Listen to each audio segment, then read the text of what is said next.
Hey everyone, how's it going? My name's Cloud, and welcome to my Locals Retro for week 3 of the OP11 Meta. I'm still sticking with green-yellow Yamato this week, but I've pivoted from the standard mid-range Yamato decklist I was playing the past couple of weeks to something else, sort of. So, let's get into the decklist. As usual, I'll just be highlighting some of the key cards and strategies for this overview, but if you'd like me to go into a full decklist breakdown sometime, let me know in the comments below. For this week, I decided to go back to a trigger aggro variant for green-yellow Yamato. This is a build that relies heavily on getting characters into play through triggers, which I tend to call trigger bodies. However, most of the trigger bodies I have in the deck can only be played through their trigger effect if my opponent is at 3 or less life. So it's going to be very important for me in the early game to focus on getting my opponent's life down to that threshold as soon as possible. Starting off, we've got 4 copies of Kikunojo. Everyone knows this card, but it is the most important trigger body of the deck, so we're going to go over it anyways. Kikunojo is a yellow 4-cost 6000 power slash character with no counter that says, on KO, if your opponent's life is 3 or less, place the top card of your deck to the top of your life. And trigger, if your opponent's life is at 3 or less, play this card. The reason why this is the most important trigger body of the deck is because it's a 6k attacker. This is really important since in the current meta we've got decks like green-purple Lofi and blue-purple Lofi hovering around that 6000 power base, so having an attacker that can just swing into leader without investing any Dawn is really good. But also, the effect on Kikunojo is really annoying to deal with, so if they want to KO it, we'll be able to heal a life. Otherwise, we'll get a body that can swing every turn since they don't want to KO it right away.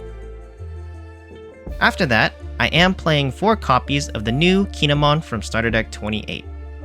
Kinemon is a yellow 4-cost 5000 power slash character with 2k counter that only has a trigger that says if your leader has the Land of Wano type and your opponent has 3 or less life cards, play this card. So this card replaced the 2-cost 2k counter Otama that I previously had in the deck, and it just serves as another trigger body.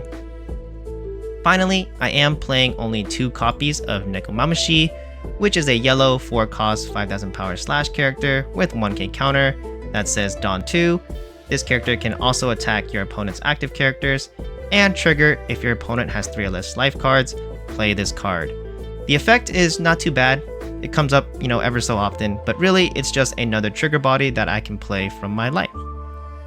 This brings my total number of trigger bodies up to 10, so 4 copies of Kikunojo, 4 copies of Kinemon, and 2 copies of Nekomamashi.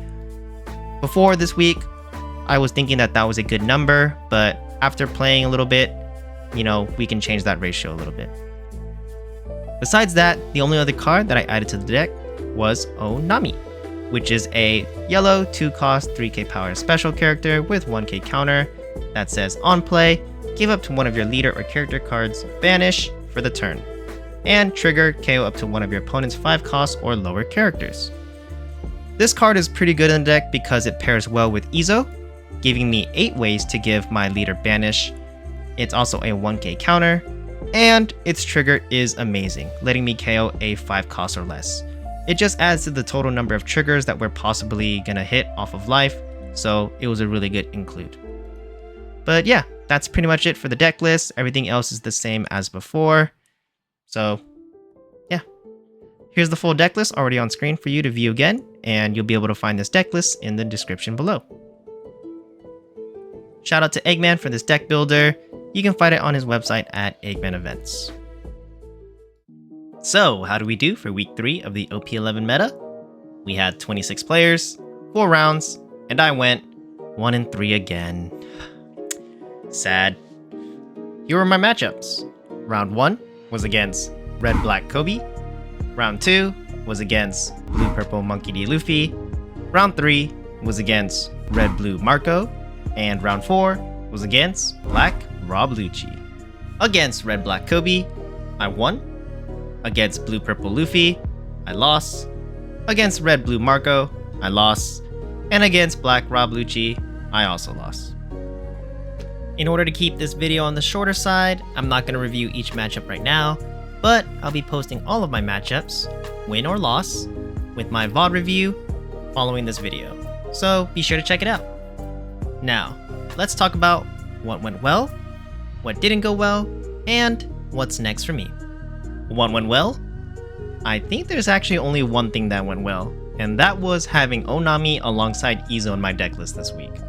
It felt great having 8 ways to give my leader banish, and I felt like I was able to get off a banish double attack with my leader almost every turn. What didn't go well? There were a lot of things. Starting off, I unfortunately did not see my 1-cost Yamato Searcher in my opening hand for a majority of my games, which I think just impacts the game a lot now. Not being able to search meant that I did not have the opportunity to improve my hand with cards I might have needed for each particular matchup. To be fair, I did see my Momo Searcher a couple of times, but in the times that I did have it in my opening hand, I was often going first, which meant that I'd have to activate it to search on my second turn, which didn't feel great. Speaking of hands, I was somehow once again drawing a lot of non-counters in my opening hands, from my life, and even from my deck. It felt like every game I had way too many copies of Hody Jones or Kikunojos, so it was just really hard to defend with a lack of counters in hand. In some of my matches, I just failed to get my opponent down to 3 life or less, which made it really difficult for the rest of the game since my leader ability was not active, and sometimes I had to make weird decisions because I was scared to take life since I knew I could have triggers in there that I wanted to activate. And on that note, I think 10 trigger bodies might have not been enough in this deck list. I maybe should have played 12 or even more, just because I did not get that many trigger bodies played from life in my games. Overall, I had no early searchers, no trigger bodies, and too many bricks in hand, so this week's locals felt really rough. And what's next for me? It's gonna be one of 2 choices. Either I'm gonna revise this trigger aggro Yamato deck list one more time and give it another try next week to see if it feels any better, or I'm just gonna start from scratch, hopefully combining everything I liked and learned about my last 3 deck lists into a final deck list for now, and play it next week. After that, I'm probably gonna give Yamato a break. I think if I step away from Yamato a bit and then come back to it later, I can approach the deck list again with a fresh mind and fresh perspective. And that's gonna do it for week 3 of the OP11 meta.